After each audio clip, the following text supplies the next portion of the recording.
माझ्या पांडुरंगानं किती श्रद्धा आहे.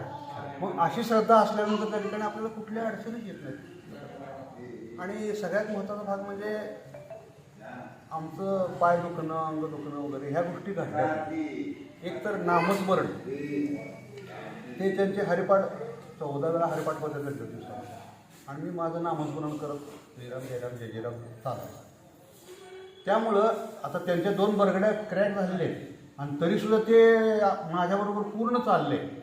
आणि कुठेही ते म्हणले की माझी बरगडी दुखते, एकाही ठिकाणी म्हणले नाही.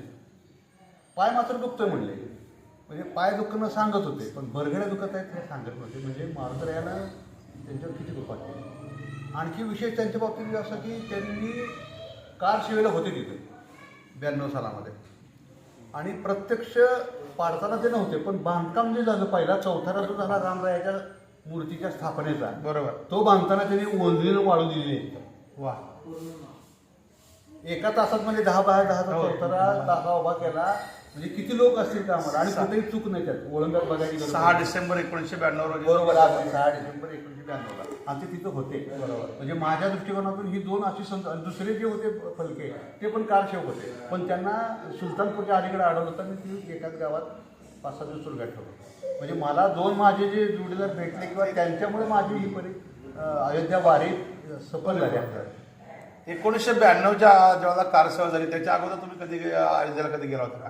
92च्या अगोदर गेलो होतो. त्यावेळेला जे मंदिर बघितलं, हां, त्यावेळेच्या मंदिरामध्ये आणि आजच्या मंदिरामध्ये किंवा आता झालेल्या प्रगतीमध्ये तुम्हाला काय फरक वाटला किंवा कसं वाटतं आता? खूप फरक आहे, खूप फरक आहे. एकूण वातावरणच सगळं तिथलं भक्तिमय झालेलं आहे आता. बरोबर ना, हा एक भाग झाला. आणि दुसरं गोष्ट काय आहे, परिसराचा जो सगळा भाग आहे तो नीटनेटका इतका केला आहे की तिथं गेल्यानंतर माणूस श्रद्धाळूच बनला पाहिजे, त्याची श्रद्धा रामावर बसलीच पाहिजे, इतकं वातावरण छान झालं आहे. कितीही गर्दी असली तरी तास ते 1.25 तासात दर्शन होते. ही दर्शन व्यवस्था फार चांगली आहे, कुठली गडबड नाही, काही नाही, काही नाही, काही नाही. कुणीही कोणाला मोठ्यानं सांगतंय अशातलाही भाग नाही. लोकही त्या ठिकाणी श्रीराम जयराम जय जयराम म्हणा किंवा मला ते म्हणा ते आलं तिकडं प्रवास करतात किंवा जाते. म्हणजे या गोष्टी केवळ आणि केवळ श्रद्धेपोटीच घडतात.